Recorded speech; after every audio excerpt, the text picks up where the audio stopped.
Coyotes collapse against the Kings. I think it's Connor Bedard's in town. Everything's a little hazy, and I got a fan fest story for you. All on Locked On Coyotes. You're Locked On Coyotes, your daily podcast on the Arizona Coyotes, part of the Locked On Podcast Network. Your team every day.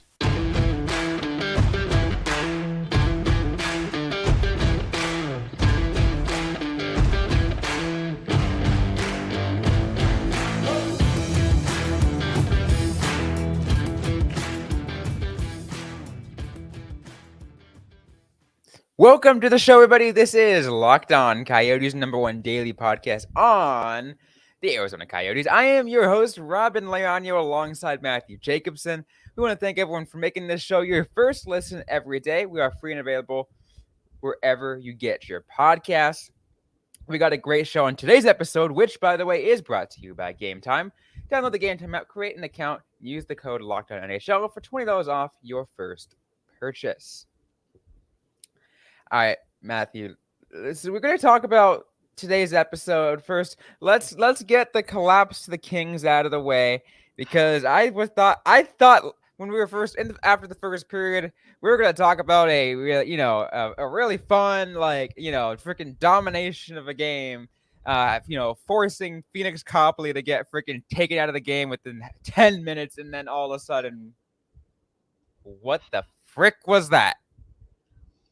I want to curse, but I don't want to bother you with having to edit 13 bleeps out. So thankfully we're doing this now. It's been a couple of days. If we would have had to record like when I got home on, I'm not just to put it into perspective. I was like 5 minutes away from like I'm never making another YouTube video again. I'm not doing this show anymore.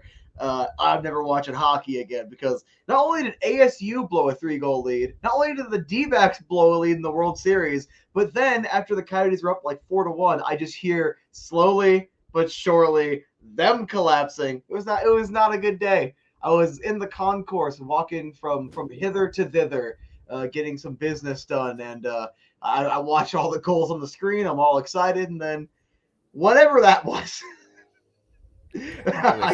I sat in my shop sulking. It was bad. It was really bad. Which, by the way, at least a lot of us got a chance to feel better on Saturday, by the way, because Arizona sports, I know the Coyotes didn't play, but Arizona sports in general, had a pretty decent comeback. The Diamondbacks won Game 2 of the World Series. Merrill Kelly is him, by the way. If you are a subscriber to the to Sun Devil football, they won. They defeated Washington State. Sun Devils won? Yeah, surprisingly. ASU football won a game? If you bear down and back the A, the U of A defeated ranked Oregon State. So the following day, people started feeling better, right? But that was, in general, though, was just absolutely terrible. That game, it just frustrates me. It just frustrates me, the fact that they were up 4-1, and they just let 4 unanswered goals by. Like, what are you doing? All right, let's get the good out of the way. All right, let's start there. Matias Maccelli, 37 seconds in, from Bukestad and Moser, so he's back playing with Bukestad, and Bukestad gets his first assist. Maccelli and Moser also gets his first point. Maccelli getting his first goal. Mikey Anderson answers back about 5 minutes later. Then this was about a 2-minute span. They get 3 unanswered goals. Moser is first from Schmaltz and Keller. McBain is second from O'Brien and Stetcher, and Jonathan Dursey, his third from Zach Sanford, and Karel Pamelka at 8:55. Copley gets yanked, and it was a really solid start. Moser decided he not only wanted his first point of the season, he also wanted his first goal. So I didn't mention on the last episode. The last bonus episode was pretty long, but I was like thinking to myself, oh wow, I can't believe Moser's really been that quiet. And seeing O'Brien getting a couple of points on the season, at least one, he almost had the 1 goal, but I think that should have been his second assist technically.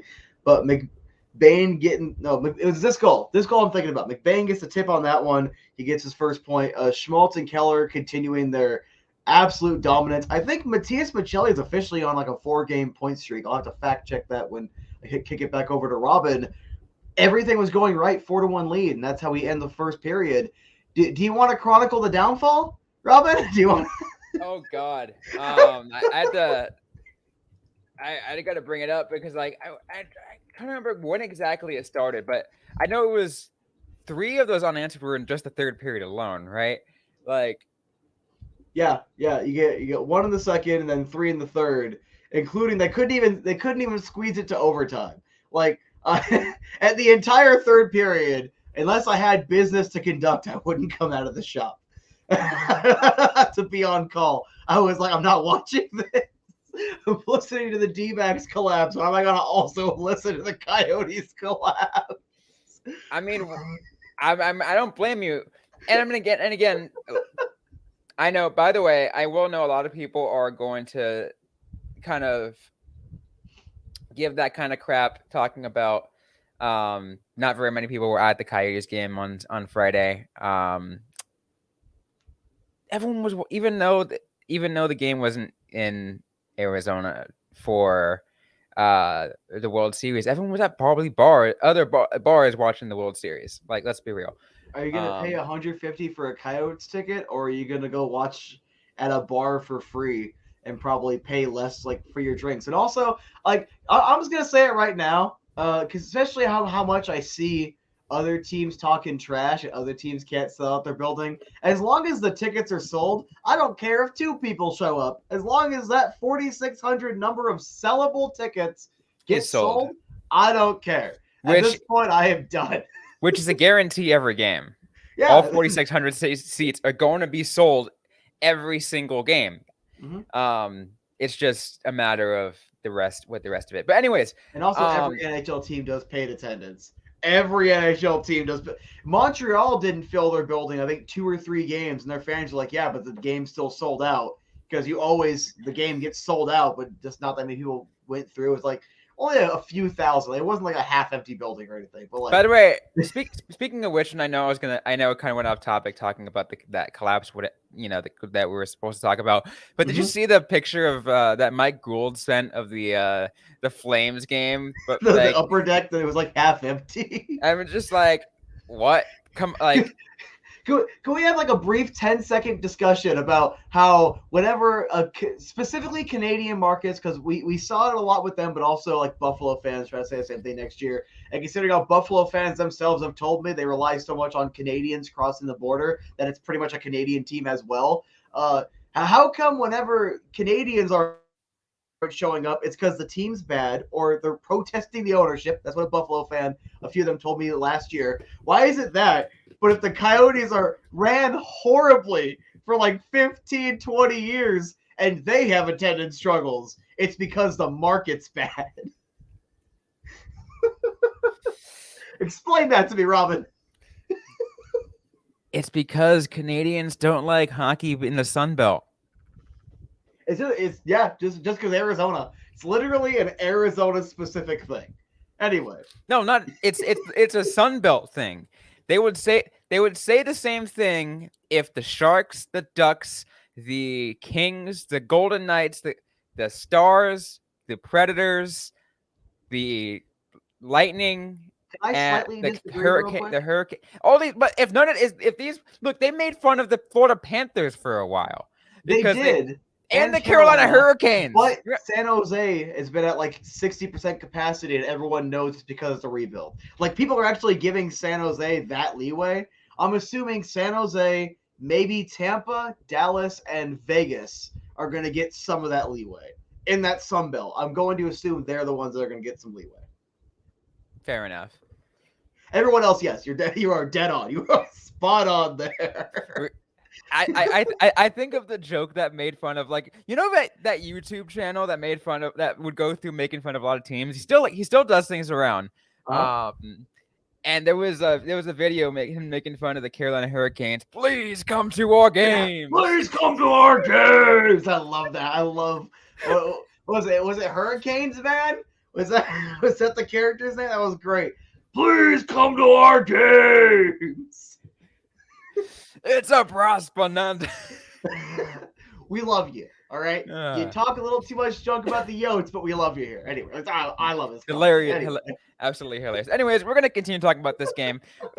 I know we kind of went on a huge tangent talking about we were supposed to talk about the Kings versus Coyotes, but you know what? We got some more exciting stuff to talk about. Yeah, that's coming more up. Fun, more laughs. You know, we want to hear about a 4-1 collapse? Get out of here. Yeah, no. We got some real fun stuff to get to, and we'll get to that right after this. And today's episode is brought to you by Game Time. I want to tell you guys that I could not stress it enough how many times I've been frustrated using a lot of those ticketing apps and having not so great deals on those tickets, not being able to know exactly what my view of that ticket looks like, and also just being surprised by fees. I was like, oh, this is actually a pretty cheap $30 ticket. All of a sudden, it ends up being $75. I don't want that to happen anymore. Game Time is actually going to fix that for you all. They got last minute tickets, they got flash deals, zone deals. They are guaranteeing that you're gonna find the lowest deals, and they're easy to find. You can see the views from your seats, and once again, lowest price guarantee. They have event cancellation protection, job loss protection, and et cetera, et cetera. Once again, views from your seats, so you know exactly where you're sitting before you buy. All in pricing. You can put that in before you even click on the seat. That way you know exactly what you're paying for, even before you click purchase. So you're not going to get surprised by a $75 ticket when you thought it was a $30 ticket. They have deals going up right to the start of the event. And I cannot stress enough, these deals are absolutely amazing. And it's not, you could do it for everything, for football, basketball, baseball, hockey, concerts, and more. Just check out Game Time. Take the guesswork out of buying tickets with Game Time. Download the Game Time app, create an account, use the code LOCKDOWNNHL for $20 off your first purchase. Terms apply. Again, create an account, redeem code LOCKEDONNHL. That's LOCKEDON NHL for $20 off. Download Game Time today. Last minute tickets, lowest price guaranteed. You know what's funny? For the World Series, someone showed me like the price of the tickets because I responded to a tweet before I deleted Twitter, and they're like, "Oh, you didn't even take into account for the fees, which are like $200 for the 2 tickets, like adjusted fees." And I was like, "I'm too broke to even look at the fees. I don't have enough money to look at the fees, dog."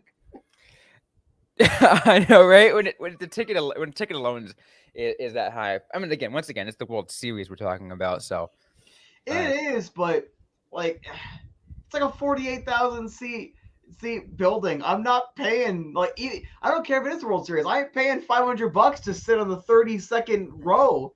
Like I like sitting up there because it's fun. For like $8, $12, like if I'm paying that much, like for a PS5, I better be having at least a decent seat. Really quick, I wonder how much the tickets are on the cold beers and cheeseburger terrace at Chase Field for the World, because like that ticket includes like money to spend at the cold beers and cheeseburgers restaurant while you're watching the game. But you see, I'm more interested in the all-you-can-eat section because I want to down 6 more hot dogs and almost puke on the way down. Fair enough. But anyway, we got some fun to get to. It is that moment you have all been waiting for. Logan Cooley up against Connor Bedard, 2 of the best draft picks in the last 2 rounds, and the last 2 first rounds. I feel like Robyn's skipping over my FanFest story. I feel skipped over, Robyn.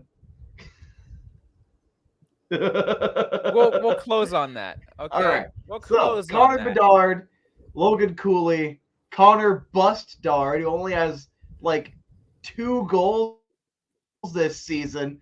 God, what a terrible hockey player. He's so awful, man. Where is he? 5 points in 8 games. My goat Logan Cooley could never. All right, Logan Cooley's only got like 5 points in 7 games. Better than Connor Bustard. Don't look into the numbers I just told you. Don't question in the comments. Remember, it's Locked On Cooley all year. 82 games, 365, 24/7 Locked On Cooley. No, but this game is gonna be a pretty, quite the fun one. Everyone's got their eyes on the rookies. But let's be real, Matthew. We're talking about a game in which the sheer talent of the entire of both teams' rosters as a whole is quite different. Yes, Connor Bedard is one of the best prospects we will and rookies we'll ever see. But the Blackhawks are trash, absolute trash. I wouldn't cast those stones when the Coyotes have started losing some games too. Yeah, but yes, I know. But the talent as a whole is just is still better. I feel like we're tied in points. They're only behind us because they have one more loss. I do feel like the Coyotes did take a step back after losing Jason Zucker to injury, but I still think they're a better team. But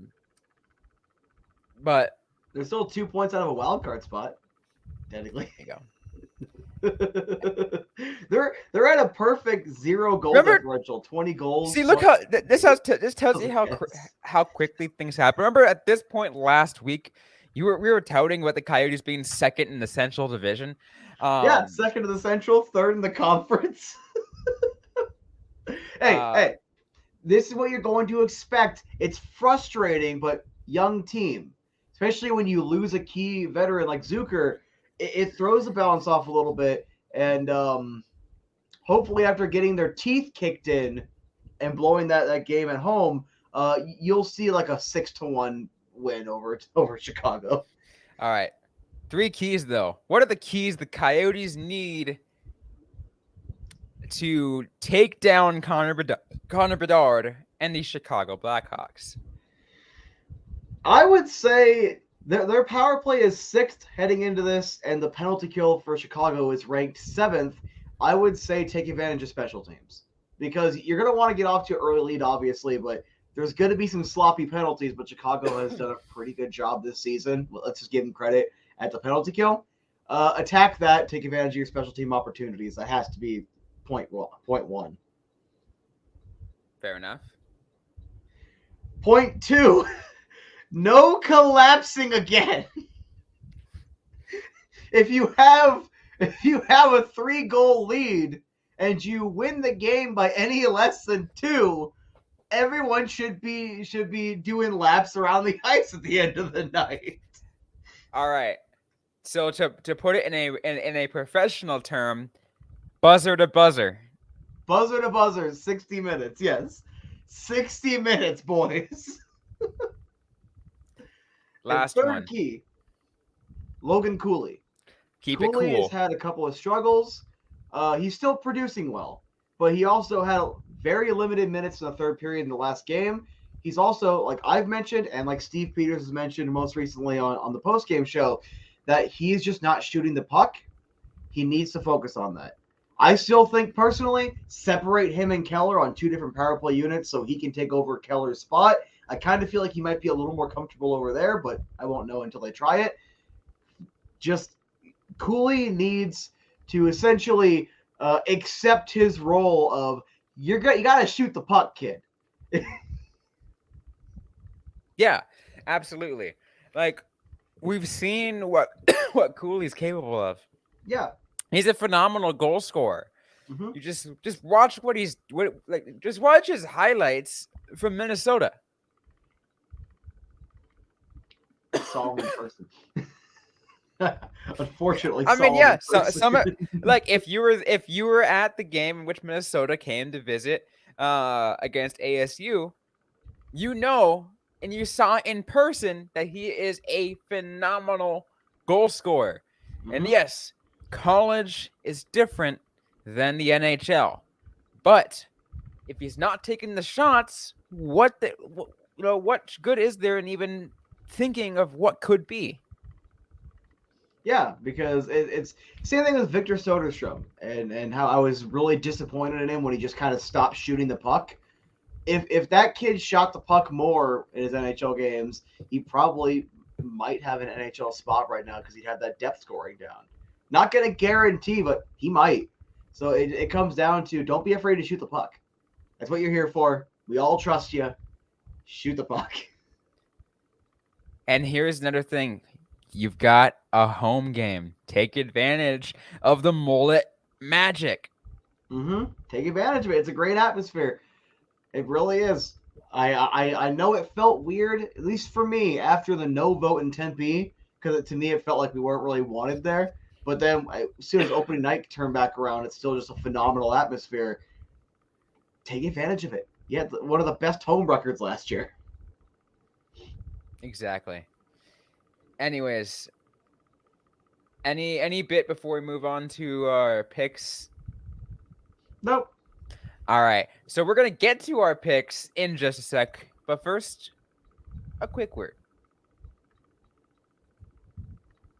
FanDuel. Talking about FanDuel today. So, score early this NFL season with FanDuel, America's #1 sportsbook. Right now, new customers get $150 in bonus bets with any winning $5 money line bet. That's $150 if your team wins. You've been thinking about joining FanDuel? There's no better time to get into the action. The app is easy to use with a wide range of betting options, including spreads, player props, over-unders, and more. So visit FanDuel.com/lockedon and kick off the NFL season. FanDuel, official partner of the NFL. All right, Matthew, it is time for my favorite segment. And I know I'm still going to try to make sure I leave enough time to get to your story. But picks of the game brought to you by our friends at FanDuel. Here is the very first game, I believe, Matthew, I've ever seen where the Coyotes are actually favored. I don't have the graphic this time, but the Coyotes are actually favored by 1.5, and their money line at -188. Blackhawks are at +155. Total points is once again at 6.5 points. I'm just going to go ahead and shoot my shot. They're going to come in angry. It's going to be like a 6-1 finish. Coyotes are going to win. Like, you have to. You have to come in angry after that collapse against the Kings. And what better target than the Blackhawks right now? And then, you know what? Let's do a couple anytimes, all right? Anytime score, I think that you're going to see, we're going to do it again. Cooley's got to score his first goal against Connor Bedard. I will also say Connor Bedard scores a goal in this game, and it's going to be the two rookies kind of fighting out a little bit. Let's just say Cooley with a goal and assist, and then Bedard with a goal. I would love that. Honestly, I would love that. That's the one lonely goal that Chicago's going to get is by Connor Bedard. By Connor Bedard. You mean not former Coyote great Taylor Hall? I thought he was injured. Is he back? I haven't been paying attention. I could care less about Chicago. Anaheim Ducks legend Corey Perry, who's somehow still in the NHL. It's who funny. else is on that team? Is Vinny Hinostroza there, or is he in Buffalo? I'm so confused of where these guys are at this point. I think Hinostroza's in the Eastern Conference. I think he's. Let me check their cat friendly. I'm pretty sure Hinostroza's on a different team. Oh yeah, Taylor Hall is injured still, by the way. Hinostroza with Pittsburgh. Okay. Nick Foligno and Corey Perry. Ryan Donato is on the on a bunch of scrubs. It's a bunch of old scrubs. Hey, Connor Murphy. Yeah, and what he gets his he's like Michael Stone. He gets like average. No, wait, I think I'm messing up that joke. Their goalie is Peter Mrazek? Yeah, you didn't know? Good God. Yeah, I feel like you're right. I mean, I'm not gonna go 6-1. I feel like 4-1 is a pretty safe for me. Mm-hmm. So that's where I'm gonna go. But the Coyotes are gonna get this because I look at that roster. I'm just like, Good God. If they lose to Chicago, I officially am back on the tank season. I will officially go back to being mad at them for winning if they lose against Chicago. I mean, I wouldn't blame you. I wouldn't blame you. I want to see. I'm curious if I can get any bonus bonus bet for me. Feel like anytime goal scorer. If I were to put anytime goal scorer, I would add on. Let me think. Let me think about this. Today, Junior. All right, anytime goal scorer, I feel like it's a relatively safe one because I feel like he's doing pretty all right. And Sean Dursey. Jonathan Dursey. Okay. You know what? That's a great transition to my story. There you go. All right. Let's hear it. That Fan Fest on Saturday. I'm not going to lie. All right. Having these 2 days off where I didn't really do anything probably stopped me from retiring for a week or two. Anyway, so we go to Fan Fest. We're hanging out. I thought it was supposed to be only for season ticket holders. Apparently, we were allowed it anyway. So my wife wanted to get Sean Dursey's autograph. And I found out why in the line, because she has a schoolgirl crush on the man. So we get up there, I shake his hand, how's it going, Jonathan? And then I'm like, hey, my wife has a massive schoolgirl crush on you. Go ahead and embarrass her. So as I'm like getting the autograph, he didn't give me an autograph, by the way. So I am a little mad at you now, but I'm getting Connor Ingram's and Liam O'Brien's autograph. He's just over there, just like straight up rizzing up my wife. And like she's like fluttering like a schoolgirl. So we walk out of the line, she's like fanning herself, like, oh my God, is it hot in here? So forever at this point, if you see my wife, give her all the crap for that. You have my full permission. And Jonathan Dursey is now the Riz Master. I love that. She just gave me the stank eye. It is forever on Locked On, honey. You know what? To be fair, he is a very unreasonably attractive individual. Like, he is a very good looking dude. I can give him that.